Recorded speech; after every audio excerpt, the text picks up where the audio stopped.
This was a man's dream. That practical idealist, Josiah Wedgwood I, born in 1730, potter and humanitarian, who built the first garden factory in England and named it Etruria. Much of it still stands today. 170 years later, this dream was again realized when another generation of Wedgwoods once more moved their flourishing business away from the city to Barlaston in the Staffordshire countryside. They moved here not to destroy the peace of the place, but to establish another garden factory where beautiful things can be created in beautiful surroundings. Many of the 2,000 employees live in the village, which has grown up with the factory. Others arrive by special train.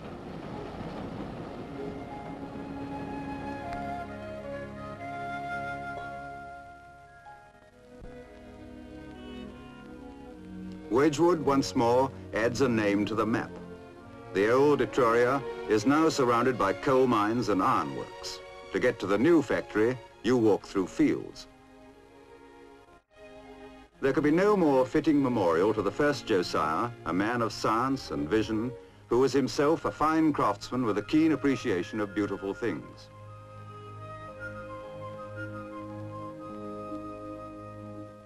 The basic materials from which pottery is made have changed little in 200 years. Ball clay from Dorset and Devon, white china clay and china stone from Cornwall, flints from the seashore.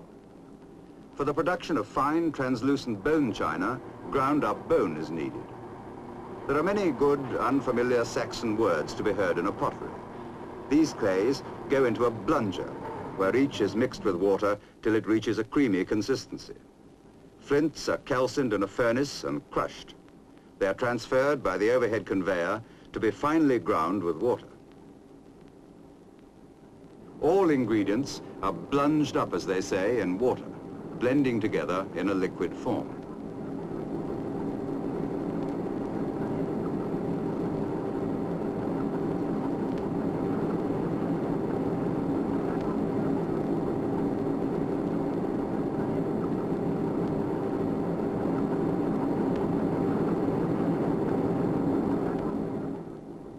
Before the final mixing, the ingredients have to be measured out on a weighing machine. Speaking of ingredients, we must differentiate between china and earthenware. Half the weight of china is bone. The rest is china stone and china clay. It is translucent and delicate looking, but strong enough to stand on. Queensware, which is fine earthenware, is made mainly from ground flint, ball clay, china stone and china clay, which is all mixed up in what is called an arc. Afterwards, the liquid clay is put through a press with nylon filter cloths. The water is squeezed out through the filters, leaving the clay in slabs, rather like plasticine. It is then put through a pug mill.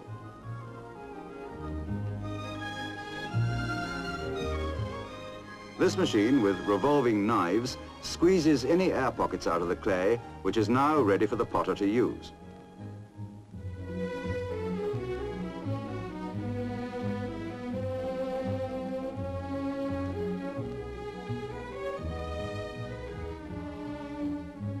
And there is still a Josiah Wedgwood, chairman and managing director, seen here with two of his senior colleagues, Victor Skellern, head of the art department,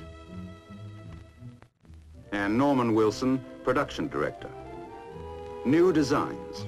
Having seen the stuff which is the raw material, let's go now to those who will give it form, the designers. They start on drawing boards. They work also with the brush and create designs both abstract and from nature, contemporary and traditional, to meet a worldwide demand.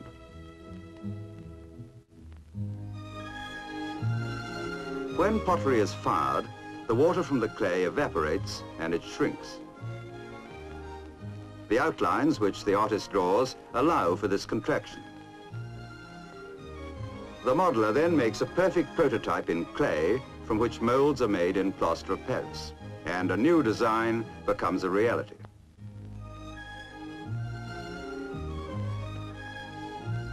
Side by side with modern machinery and in the perfect surroundings which science has made possible is the ancient craft of throwing on the potter's wheel. It is much the same today as it was in biblical times, the main difference being that the old foot pedal of the thrower has been superseded by the electric motor, though the thumb and those very skilled fingers are as important as ever.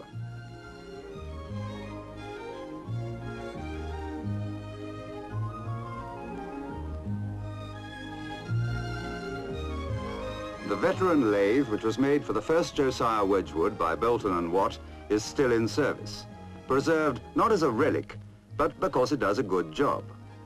Of course, it could be electrically operated, but this craftsman prefers his power unit to be the woman whom he's worked with for many years.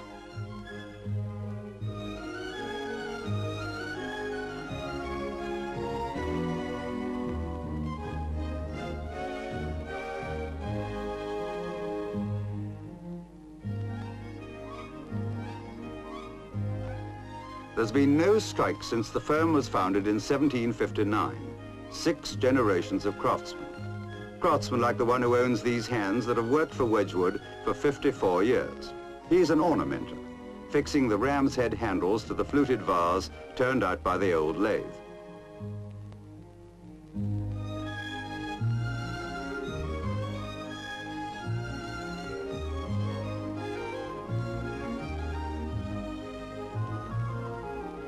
The sculptor John Flaxman in 1775 designed the Dancing Hours, a decoration on Wedgwood jasper which is still famous and collected throughout the world. Each figure is made by hand in a separate mold taken from the 18th century original. The first Josiah prized jasper above all his productions. He knew the labor of its invention and the difficulty of its manufacture. For nearly 200 years, connoisseurs have acclaimed the beauty of jasper. It is still sold all over the world.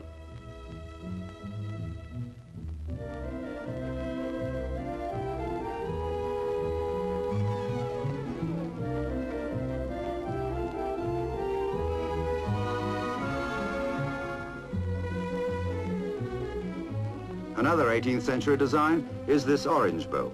It has been molded in clay and is now being cut and pierced. Difficult work this, because the clay won't give a second chance, but typical of the way in which the crafts of the past flourish in the present.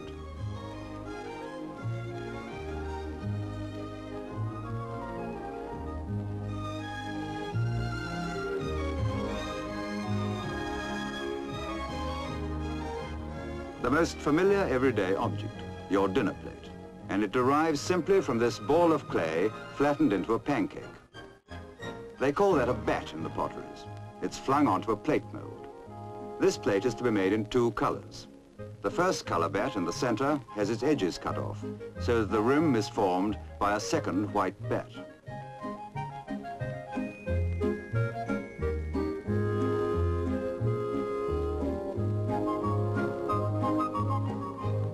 The second bat of another color is flung on top of it. Notice that plates are made upside down.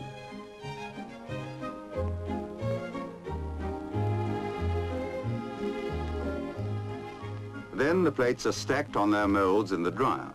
When they are dry, they're taken off the molds and put through the process of toeing, which is smoothing with a piece of tow to obtain a perfect finish. It could be a dusty job, this, but the suction pipe draws off the dust before it can do any damage.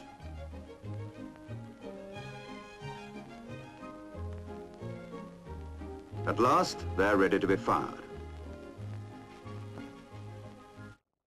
The other domestic utensil which is always with us, the cup that serves us morning, noon and night. We take it for granted, but what artistry is here? The pre-weighed ball of clay goes into the cup mold on a jollying machine. She who shapes the thing so expertly exults in a special trade name, the cup jollier.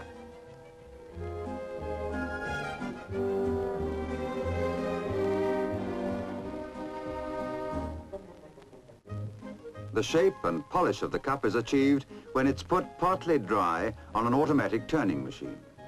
This one happens to be a bone china cup, but the manner of making the earthenware is very similar.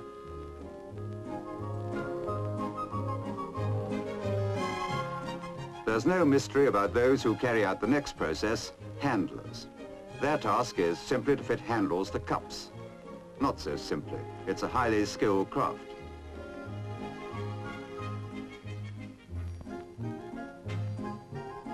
The handles are lifted out of their molds, pared to fit the contour of the cup, moistened and deftly placed home.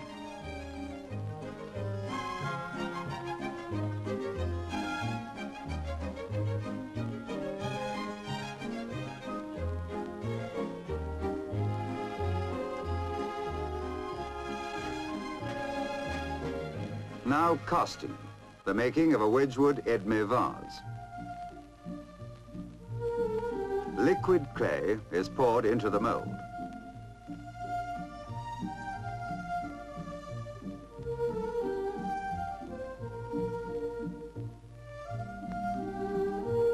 After it's stood for exactly the right length of time, the surplus fluid is poured out of the mould. The mould is then opened up, revealing the vase in a semi-hard state.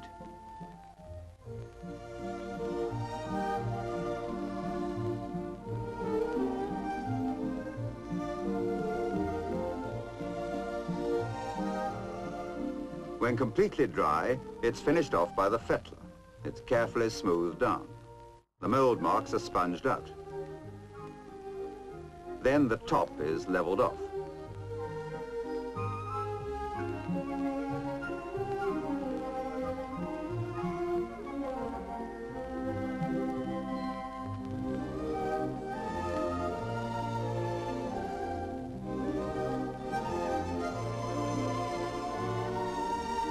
The firing of the clay pieces. At one time, Wedgwood pottery kilns belched smoke into the sky above Etruria. Now at Barlaston, a skillfully loaded truck carries its load into smokeless, electrically heated tunnel kilns nearly 100 yards long. Each truck takes 75 hours to make its journey through the furnace, within which it encounters temperatures between 1200 and 1300 degrees centigrade.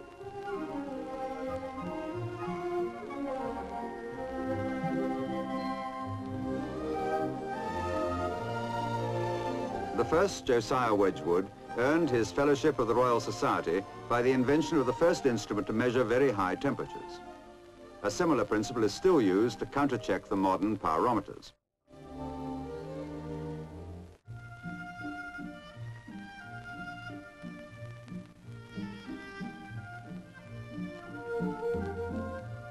Then comes glazing, when the fired pieces are taken to the dipping house for a deft twist in the glaze tub.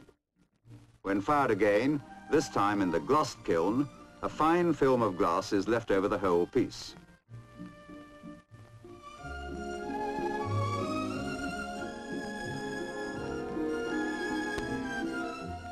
Here comes a gloss-fired truck. Some of the pieces are already decorated, others will be decorated later.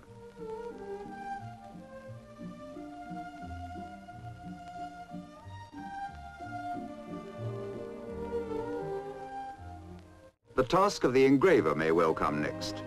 This one is working to a design for a commemorative plate ordered by an American college, which of course is a special order. Steady hands carve the design out of a copper plate with a steel graver.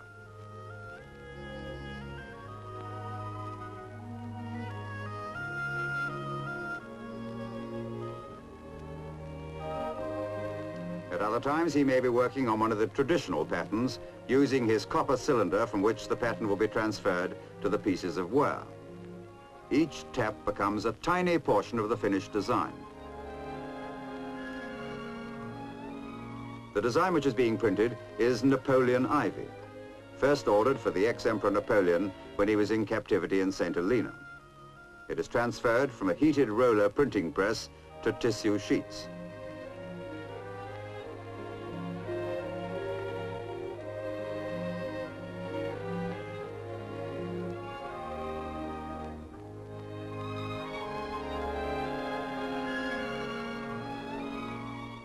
The sheets are cut up and placed round the rim of the plate, it seems quite casually, but in fact with the most precise skill.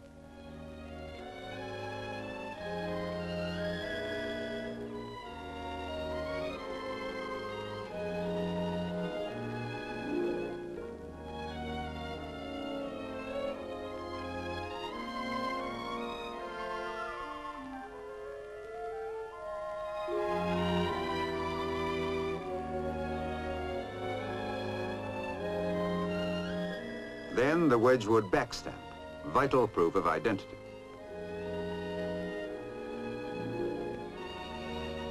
After glazing and firing, the printed outline is painted in by hand.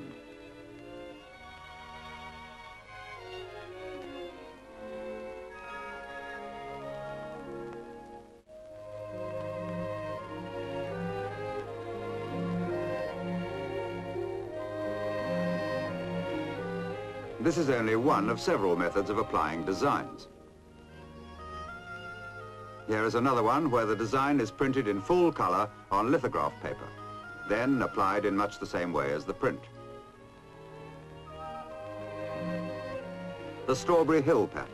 It won an award of the year from the Council of Industrial Design. The lithograph sheets are printed in designs to fit all the shapes made in any one range, and before they can be printed, there is much costly and careful preliminary work to be done.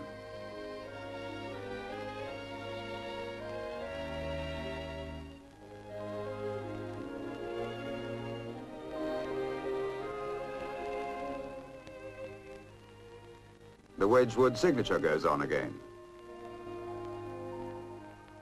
And traditional workmanship in the hands of one who has been doing it for more than 30 years. She is the head of the Wedgwood School of Freehand Paintresses.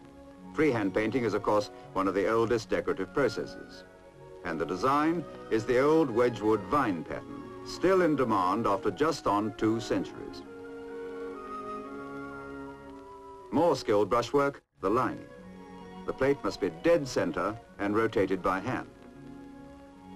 The colors seen there are just before firing. The heat will greatly change and enrich them.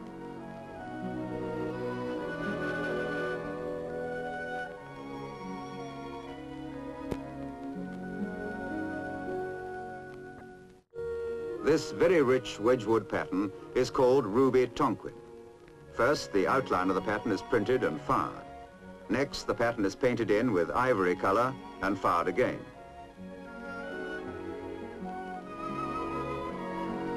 Then the pattern is painted out with stained, water-soluble stencil. The paint is covered with an oily substance, then dusted over with a color made from gold oxide.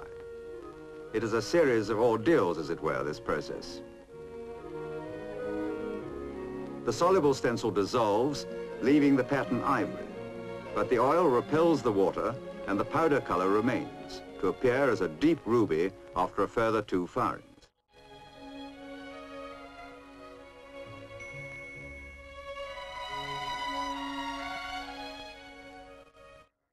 Later, the pattern is printed over in pure gold and the piece refired and finally burnished, having received at least 7 firings at temperatures between 700 and 1300 degrees centigrade in the course of its production.